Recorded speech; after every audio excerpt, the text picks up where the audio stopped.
Uyabona wensizwa zakithi sikhulume nani enisengamabhungu enisebasha. Umhloniphi unkosikazi womuntu.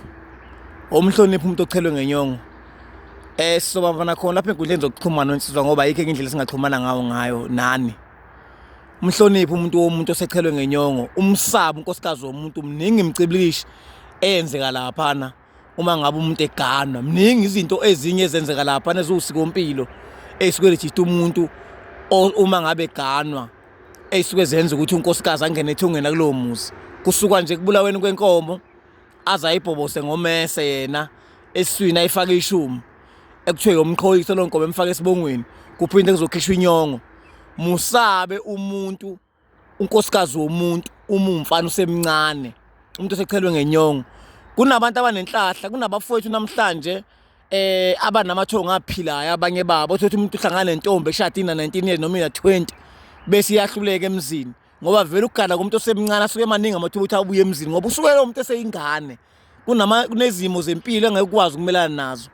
Uma usuhlangana nohlobo lomuntu onjalo ekuphileni mhlawumbe ekuhambeni kwempilo bese ethi mhlawumbe na 29 noma 37 athi kade ngiganile ngishadile kodwa ngabuye emzini.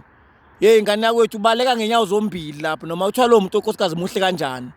Uyabona kunabafowethu namhlanje abafelwe impilo ngangokuba balale nezingane zabantu seyiganile babazi yapuyapanyana ngoba leza ingane le ngane siphethe zibongo ezu5 babazi ibothwanyana. Namhlanje labo bafowethu bangangathi uma njalo uma kunemicimbi bayashawa bahola ukushawa sizathu sakhona bebeshawa nje bala nezingane zabantu seyichelwe ngenyongo baphenduka izibotho. Ukusabe kulana nomuntu womuntu unkosikazi womuntu echelwe ngenyongo. Ukuhlonipha inyongo iyenye into emfaka iyenye into kwaZulu esuke nje ikhuluma ngamathongo ukuthi kwenziwa lelo siko lelo nto leyo. Uma kusekhulunywa ngenyongo nje into ewumshibilicele onzima kabi. Ihlonipha inyongo. Ngatshela omunye umpotho sigibela isitimela esekhela intombi sathi mangabe sethe Davula nesitimela siqhubeka isitimela seThekwini sisuke eSteng.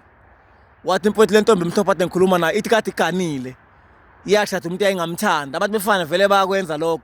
Yashada nomuntu ayingakazi izimfile vele ngoba vele nothanda lamafeeling namanje ingakho libuye liphele endleleni umuntu usiyanguthi siyamthandana yaya emzini kanti vese ayinalo uthanda ijalo ethi izolotsholo. Kuthe makusuka lo ngane kuhamba ahlukana nomnyeni wayo isiyamtshenala ukuthi kade ngiganile kahle kahle nginomuzi wami kodwa ngishile ngoba ngavele ngishade nomuntu engamthanda. Imhlophe le ntombi nami ngangikho esitimela ngenkathi ehleli naye ishela ngoba nami ngangibona intokazi nje. Wathi uma ngabehla esitimeleni sehla naye sihamba ngamthethe bafo idlozi lakho liyaphila. Baleka ngenyawo zombili. Umfazi womuntu uyicala ulala nawe usebheke izibongo ezu5 kwaZulu akathinti umfazi womuntu. Angiphathi mefaka isidwaba ngisho ngabathu akalifaki mechelwe ngenyongo umfazi womuntu akalokodwa. Zinsizwe esencane hloniphana amakhosikazi abantu. Hlonipha umuntu osekhishelwe inkomo zafike zazophefumula esibayeni zafika zagcwala isibaya.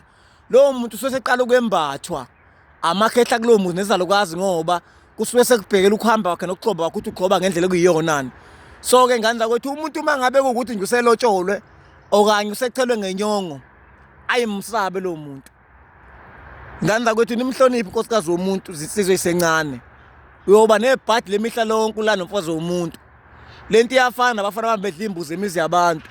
Uba nesinyama, uba nezinkinga ngoba uhamba uba isiyabhuyabhu somfana ngoba uhamba udla imbuzi emizi yabantu ongazathi khuluye kwathiwa nemsamo. Hloniphani izinsizwa ayithandeni. Mawufika emzini nomuntu ufika emcimbini phuzwa uma usuqedile usu right vayelisa kusakhaya ngo3 4 kungaze kushaya u5 semzini nomuntu. Sihlonipheni ithande sizosakithi kamthani. Ngiyabonga ngethuba.